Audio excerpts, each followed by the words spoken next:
Bem-vindos a mais um episódio do nosso podcast Oasis Bee. Hoje a gente vai fazer um especial sobre hotelaria no Brasil. Eu sou a Lari. Eu sou o Nando e com a gente aqui hoje nossa convidada super especial, Renata Luque.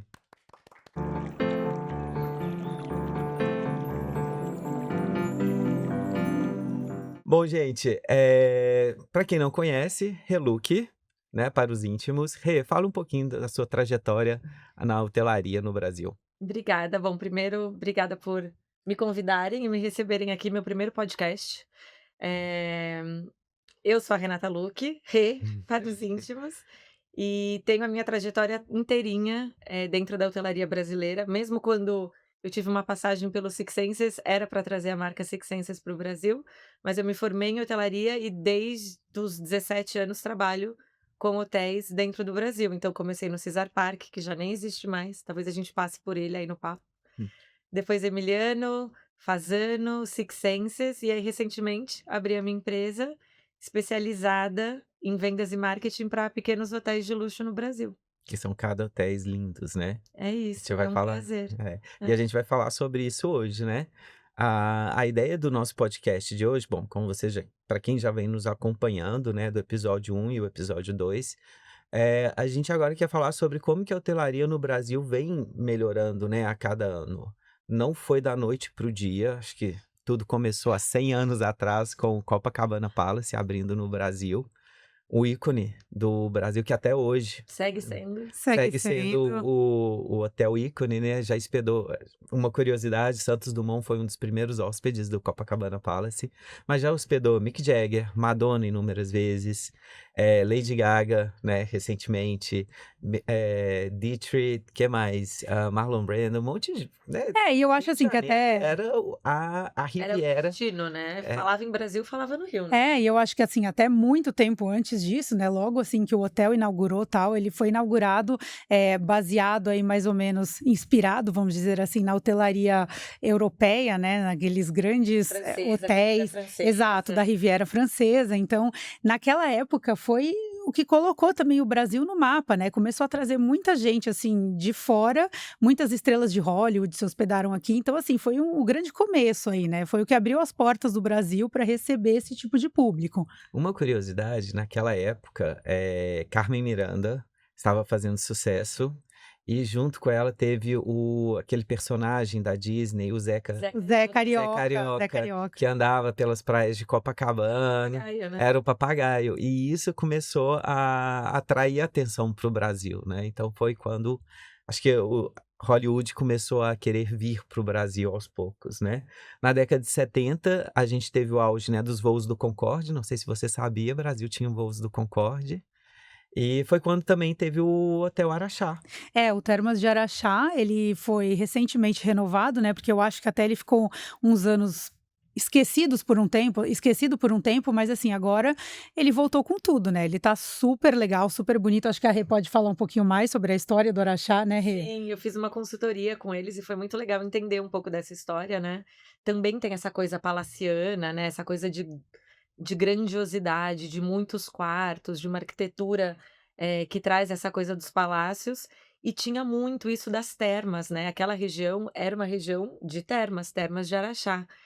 E antigamente tinha esse glamour mesmo sobre termas, e eu acho que é isso um pouco que eles quiseram trazer de volta, né. Hoje se a gente para pensar, ficou cafona pensar em termas no Brasil, mas é muito legal a gente ir pra Europa, para esses hotéis que têm essa relação com essa saúde das águas.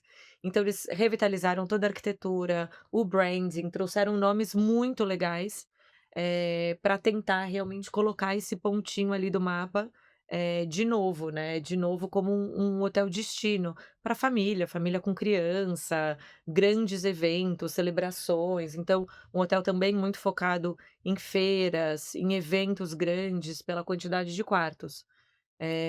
Sempre com essa dificuldade que a gente tem no Brasil quando a gente foge das capitais, infelizmente segue sendo assim, essa logística de aéreo, né. Uhum. A Sempre logística de difícil aéreo a gente atrapalha um chegar pouco. nos lugares. Tem um amigo que brinca que se você tem estrada de terra, ou se você tem 2 voos, o lugar deve ser muito legal, né. Pensar por esse É, já lado dá também. uma querendo ou não, dá uma filtrada em quem realmente quer chegar até lá, né. É. E assim, trazendo um pouco desses hotéis que moldaram, né, que fizeram a história do Brasil, eu acho que também vale falar do Ariaú Towers, né, e na Amazônia, acho que foi o primeiro hotel desse tipo aqui no Brasil, né, no que ficava bem no meio da floresta.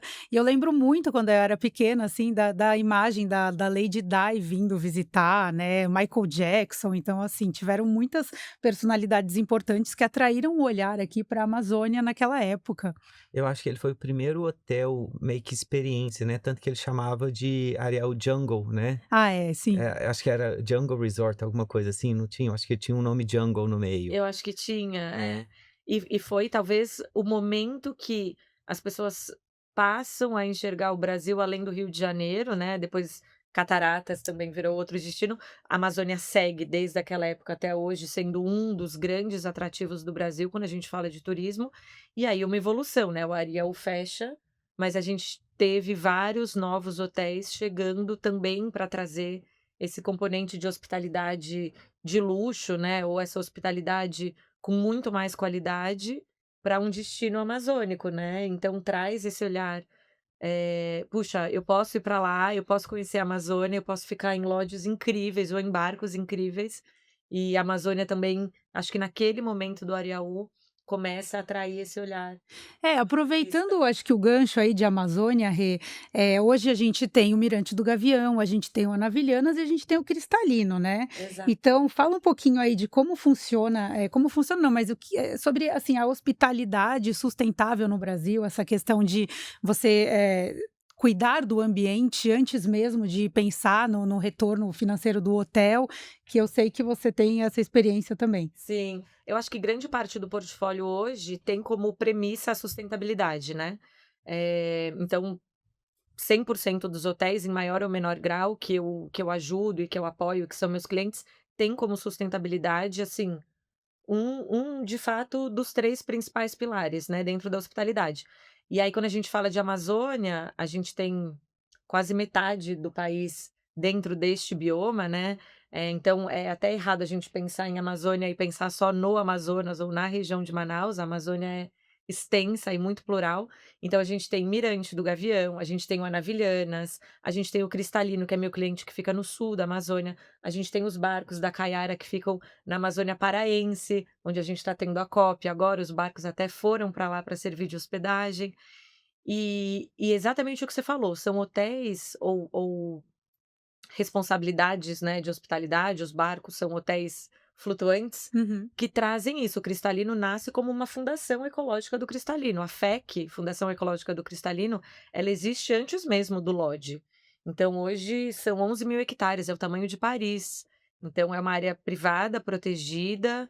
A mesma coisa acontece em outros tantos lodges, né, mesmo em outras regiões, em outros biomas importantes, como é o caso do Cerrado, a Trijunção também, a Caimã, que também Pantanal, protege o né. Pantanal. Então são hotéis que antes de serem hotéis, têm essa preocupação com o meio ambiente. Ah, Então áreas de RPPN, áreas de preservação para tentar conservar esse bioma e através do turismo, fazer com que as pessoas possam ir até lá, conhecer, virar embaixadores, apoiarem a causa, ajudarem no projeto de sustentabilidade, através do hotel. eu acho importante até falar da Caimã, né, que eu acho muito interessante que eles foram os primeiros a trazer esse conceito de safari aqui para o Brasil, né, então eles têm o projeto On Safari, né, Uhum.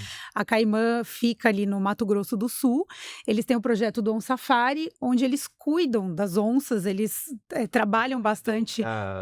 O corredor das onças pintadas, né. Isso, eles trabalham bastante a preservação dessa espécie e, ao mesmo tempo, eles trouxeram alguns carros de safari para que as pessoas pudessem conhecer esses animais aí no seu habitat. Eu acho muito importante esse tipo de atitude também, esse tipo de ação, né.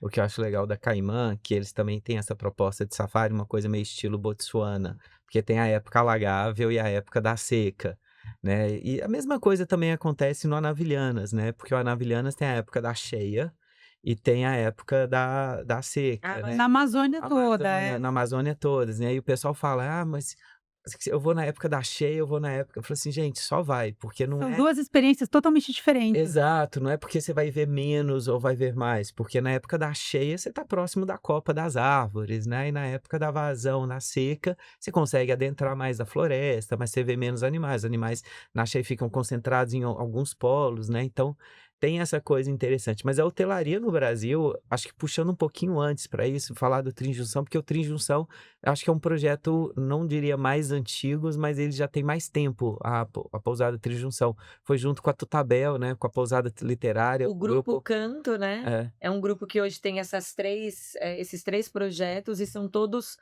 excepcionais em relação a essa área de conservação e sustentabilidade, então todos eles de alguma forma têm essa área de proteção, seja de Mata Atlântica, como é o caso da Tutabel e da Trijunção, da Tutabel e da Literária, e o caso do Cerrado da Trijunção. Então, a gente tem a Tutabel em Trancoso, com uma área também de preservação importante, a Literária em Paraty, que tem uma área também de preservação com a Fazenda Bananal, e a gente tem a Trijunção no Cerrado, né? Que é um dos biomas menos falados, né, e é a savana brasileira, mais até do que o Pantanal, né. A grande savana brasileira é o nosso cerrado brasileiro. quem está ouvindo ou nos assistindo, a Trijunção, gente, ela chama Trijunção porque está na conexão de 3 estados, que é Minas, Bahia e Goiás, Goiás. bem ali nos Tem uma 3. areazinha, inclusive, da Trijunção, que a gente faz uma experiência de pôr do sol linda, que você tá ali no meio dos 3 estados, é bem Estar especial. em 3 lugares ao mesmo tempo, É, né, é isso é bem isso. interessante. Aproveitando que a gente está falando aí dessas hospedagens mais distintas aqui do Brasil, né? Eu vi um dado que eu achei muito importante, muito interessante, que desde o ano passado o Brasil está no topo da lista de visitantes da América Latina, então, da América do Sul, na verdade. Então, isso é muito interessante. A gente ultrapassou a Argentina, né? Que era o maior, que recebia o maior número de turistas, e desde o ano passado a gente ultrapassou a Argentina, e esse ano também. O Brasil segue no topo, assim, ele está muito visível, não, como eu falo, ele está muito, Sim, Tá em tá muito evidência. em evidência, isso é muito bacana. Eu acho que Tem essa. que ser, né, vamos pensar, né, Nando, Lari, o tamanho do Brasil, Uhum. o tamanho da Argentina, a diversidade do Brasil, né, a gente falou aqui de, Pantanal, Amazônia, Cerrado, a gente tem Lençóis Maranhenses, Uhum. a gente tem cataratas, a Argentina tem a fama, né, e a experiência muito mais antiga que a gente de vinhos, Uhum. mas o Brasil está avançando muito nessa seara dos vinhos também, então não tinha porquê a gente, né, com o tamanho que a Não gente tinha por tem, que ficar ser o para trás. primeiro, não Mas ser o primeiro. eu lembro que na faculdade, gente, não repara na idade não, começo dos anos 2000, a gente falava muito sobre isso, porque no começo dos anos 2000, na nossa faculdade, quando a gente falava de hotelaria de alto padrão, a gente só tinha o Areal mesmo, aí tinha o Copacabana Palace, óbvio, né, e estavam falando, bom, naquela época era a Varig que era gestora dos hotéis tropicais, que tinha o Tropical do Cataratas, e não se falava mais além disso, O né. Maxud veio nesse O contexto também, Maxud tinha não? Aqui de antes, São estava Paulo? antes, o Maxud de São Paulo, acho que ele teve o auge dele na década de 80, 90, tanto que Madonna ficou lá na época do The Girly Show, quando Sheraton Mofarrege, eu já era hotéis, Mofarrege, mas não eram marcas muito grandes e não era aquela hotelaria que você falava: "Uau!". E realmente o Brasil, quando a gente conversava na faculdade, a gente tinha até uma dificuldade de conversar até mesmo com a Embratur e com os órgãos de turismo, porque a verba era muito pequena para esses órgãos. Então, a divulgação no Brasil era muito de carnaval, futebol e samba, né, se resumia a isso, Total. né.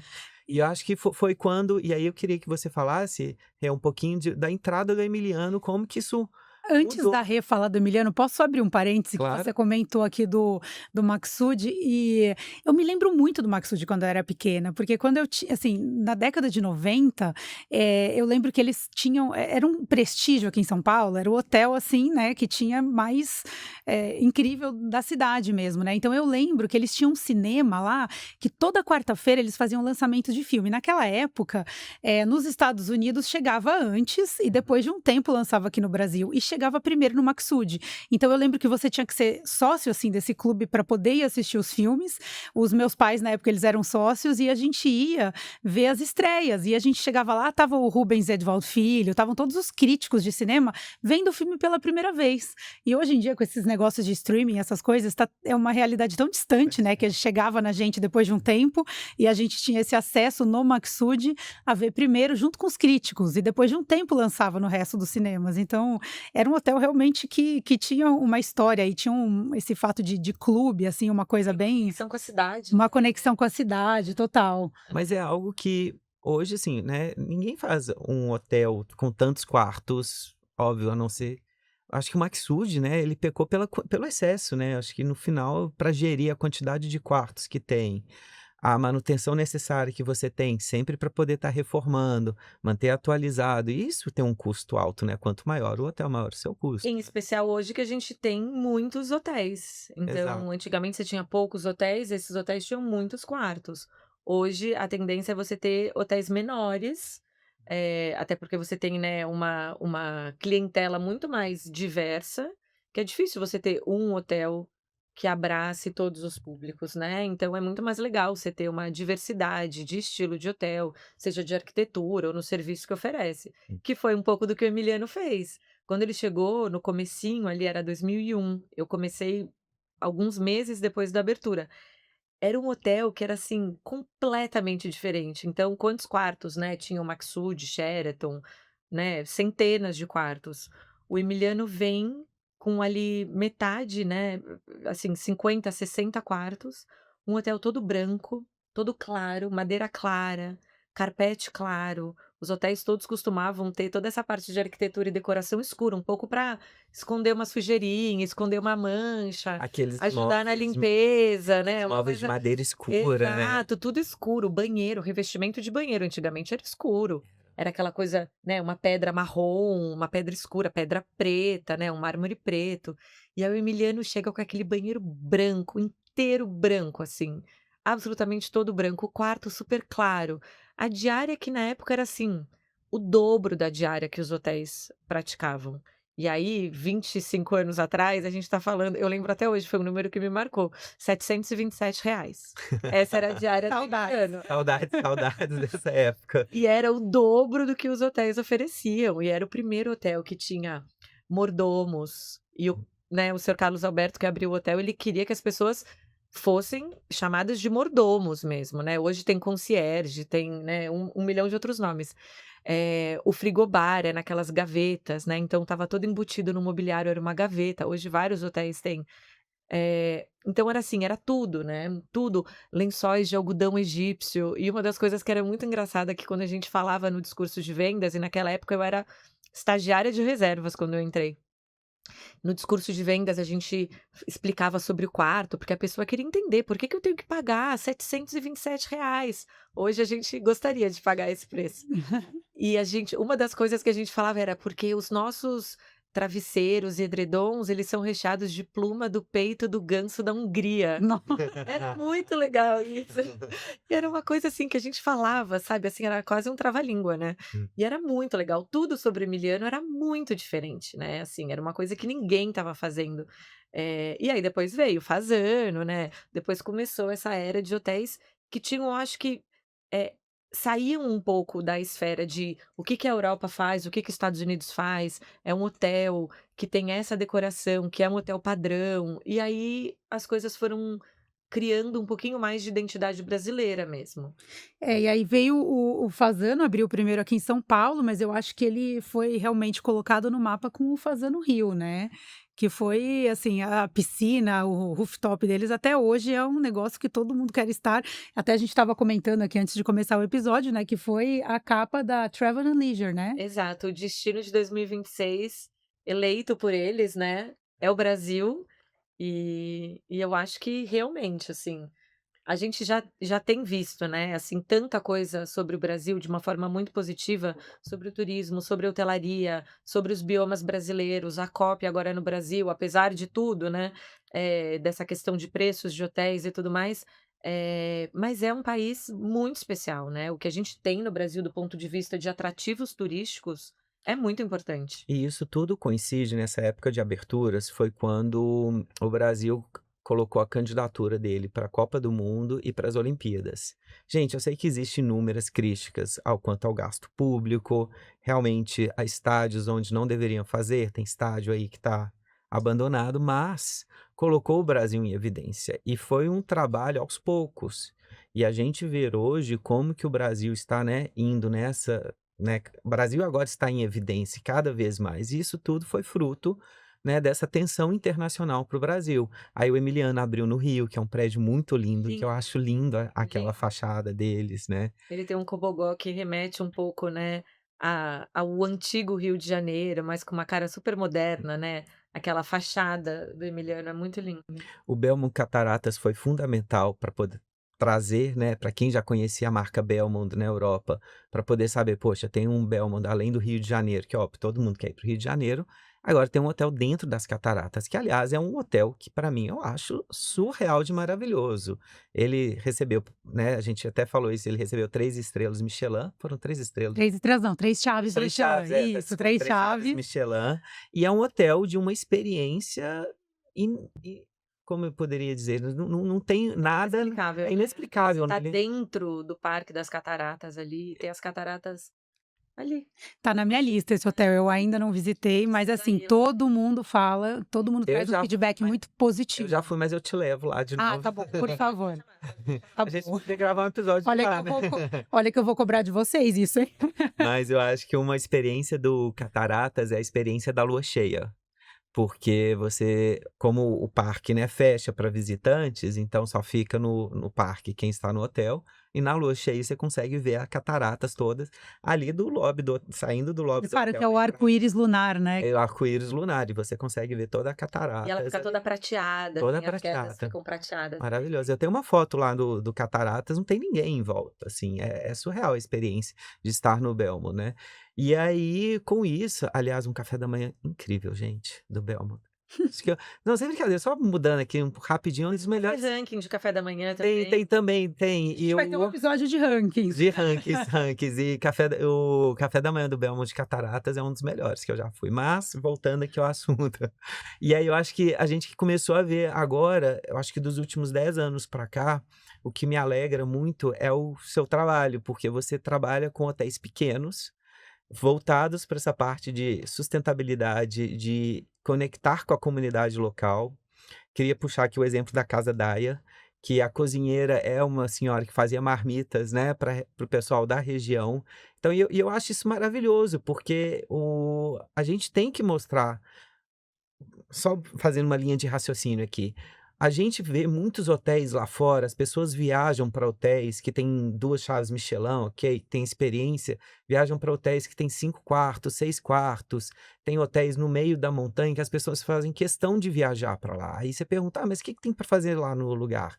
Só ir, né, eles querem ir. E eu acho que esse conceito, trazer esse conceito para ir para esses lugares pequenos, isolados, afastados, mas para ir para o hotel, para experimentar o hotel, né, ter essa vivência do Brasil, que eu acho que é o Brasil mais real, né, que é o Brasil de inexplorado, você conectar com a cultura local, com as pessoas locais. Quando você vai para o Nordeste, né, você vai para cidade pequena no interior, você conhece tanta gente bacana, Nossa, tanta gente fantástica, não é? É, e falando em Nordeste também, assim, eu acho que o Alagoas está muito em evidência também, né, Rê? Aí tem o Pedras do Patacho, a Casa casa Brasileira, Amo, são hotéis, amo, assim, amo, que amo. trouxeram eu sinto que trouxeram mais o estado mais para o mapa, assim, para, sim, né, de visitas, essas sim. coisas. Eu acho que tem 2 coisas, né, eu acho que você falou muito bem quando você fala desse trabalho da Embratur, que antigamente, e reforçando que isso é antigo, não é mais o atual.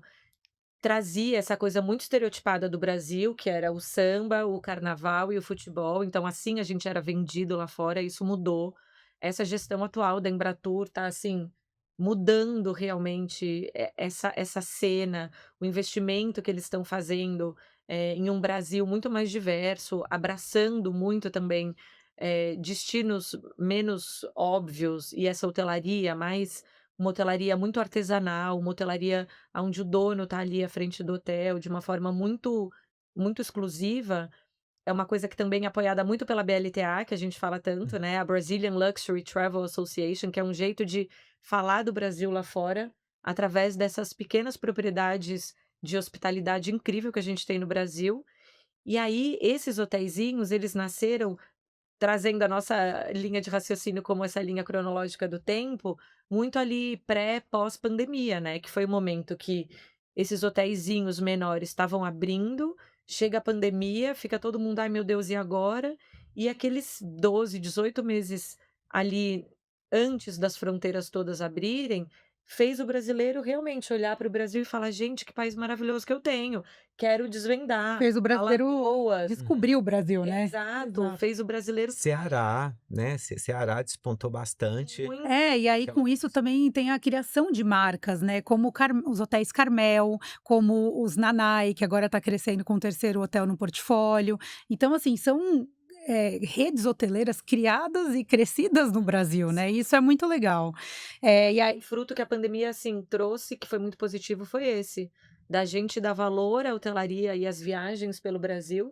Acho que isso não se perdeu, obviamente a ocupação daquela época cai um pouco quando as fronteiras abrem, mas o brasileiro segue viajando muito, assim, vários hotéis que a gente tinha, um número de hóspedes internacionais.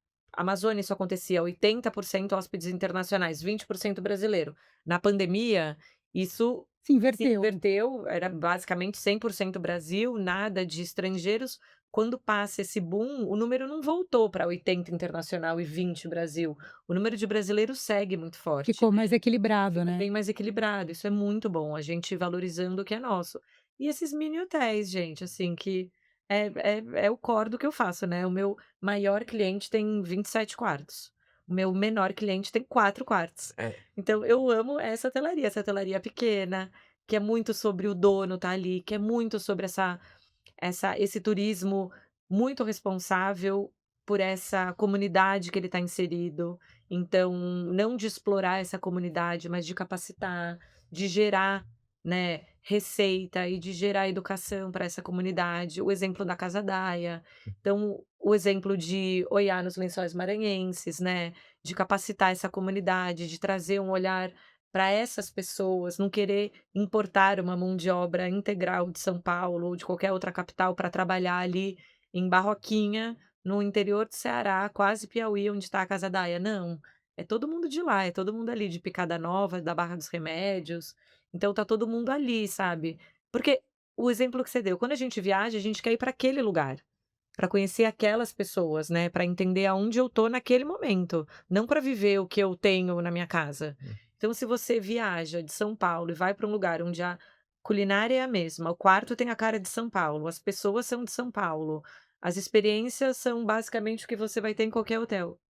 Não faz sentido a gente viajar, né? Não, não fazem. E eu acho que o gancho do Brasil hoje, né, de explorar lugares pequenos, lugares, não diria inóspitos, mas que a circulação seja menor. Eu acho que hoje o luxo ele está voltado para isso, né?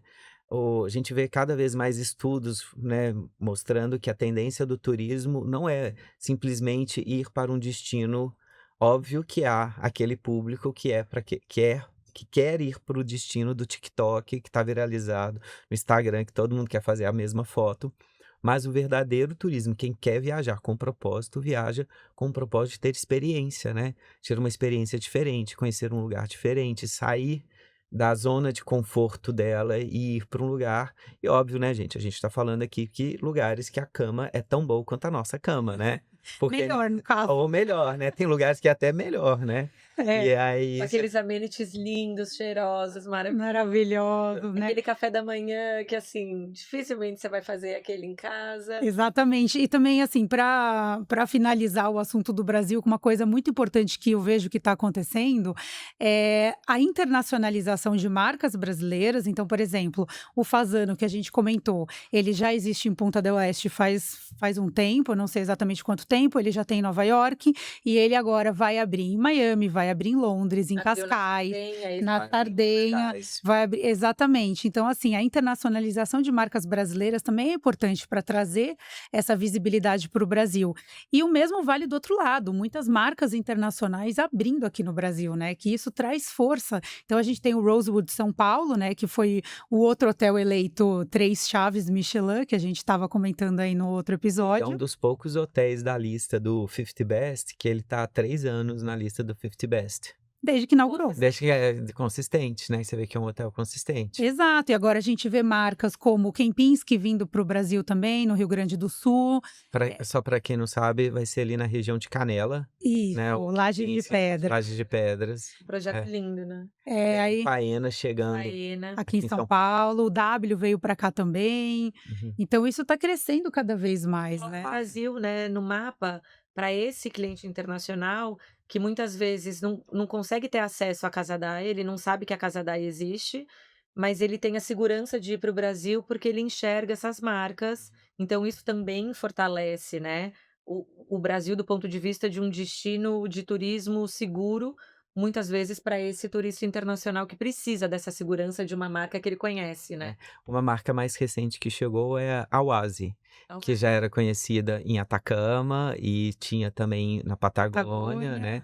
E agora, para quem não sabe, o Oasi, ele assumiu o hotel que era o antigo Ponta dos Ganchos. Comprou o ponto, exatamente. Que é lindo o hotel também, né? Que é um outro hotel que você tem uma área, eu não sei falar área, mas são apenas acho que 25 ou 26 bangalôs, extremamente privativo e é um É o destino também, o né? hotel destino. E foi o hotel que começou com o café da manhã a qualquer horário, que eu acho Verdade. isso maravilhoso, gente. Isso Isso é é vida. priceless, né? É, Isso porque você vida. sempre teve aquele embate na sua vida, né? Tipo assim, acordo cedo para tomar café da manhã de hotel, porque todo mundo ama café da manhã do hotel, mas ao mesmo tempo tô de férias, queria relaxar e dormir até mais tarde. E isso acaba com esse dilema, né? Pois é.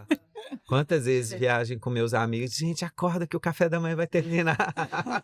Pois é, todo Quem mundo. nunca? Quem nunca? Quem Quem nunca? Mas eu acho que é isso. A gente vê agora umas mudanças muito boas, positivas. A gente vê no Brasil, né, falando que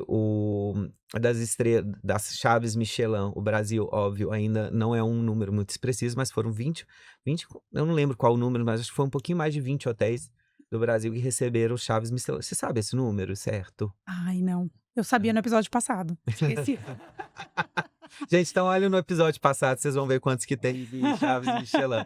Mas é isso, a gente tem uma telaria aí que eu acho que tá indo para um lado muito positivo. E a gente tem muito para crescer. Noronha tem muita coisa linda também em Noronha, melhorando. Eu fico lembrando de quando eu fui passar a Réveillon em Noronha pela primeira vez, acho que em 2018. Quanto que já novas Sim. marcas, mas hotéis pequenininhos, diferentes, porque antes eram pousadinhas bem mais antigas, agora As pousadas domiciliares, né? eram pousadas domiciliares, agora tem O umas Grupo Ecos pousadas. está lá, lindamente ocupando a ilha de uma forma também muito sustentável, né? Com a Nossa, Morena, que já está em operação há 10 anos também. nossa, eu adoro aquela É. pousada. Gente, Noronha é Noronha. E eu acho que é isso, gente. Descubram pro Brasil. O Brasil está em evidência. O Brasil é um destino tendência para 2026. É fácil, só a única reclamação minha é que o preço da passagem aérea tá O muito preço da alta. passagem aérea realmente podia melhorar, né? Podia Podia dar uma A ajuda gente aqui. também pode fazer, se programar o mesmo tanto que a gente se programa para ir para o Japão, Exato, para ir para Eu já comprei minha passagem para Amazônia no meio do ano que vem, já tá comprada. exato. Tem que ser. O Brasil tem que se programar mesmo. E vamos aproveitar que ano que vem tá cheio de feriado. Tá cheio de feriado, já comece a comprar as suas passagens. E, pessoal, Que meu cartão que lute, né? meu cartão que lute, né? Mas isso daí a gente só descobre no fim do mês, tá tudo bem. É verdade, 2026 será um ano para a gente fazer muitas viagens pelo Brasil. Tem as férias ali, para quem trabalha, né? Já pensa em organizar a agenda de viagens do seu cliente com antecedência, já organiza com ele o roteiro de feriados para Com certeza. viajar. E, pessoal, bom, curtam e comentem aqui no nosso Instagram, no nosso Spotify, no nosso YouTube, né? E conta pra gente lá, @oasisbi.pod no Instagram, comentem e contem pra gente quais destinos do Brasil você já conhece, qual hotel você achou incrível. Qual que você gostaria de ir? Exato, qual que tá na sua wishlist, assim, qual o seu próximo destino desejo pelo Brasil? Com E aí a gente certeza. vai mostrando ao longo, né, dessa semana algumas das propriedades que a gente tanto ama nesse Brasil, né? Com certeza. Muito obrigada, Rê, por ter Obrigada, Rê. vindo. Foi maravilhosa, como sempre. Aê, gente, uma salva de palmas. Meu Gente, primeiro podcast. Aê. Gente, então tá, tchau, até a próxima. Até a próxima. Obrigada. Tchau, tchau.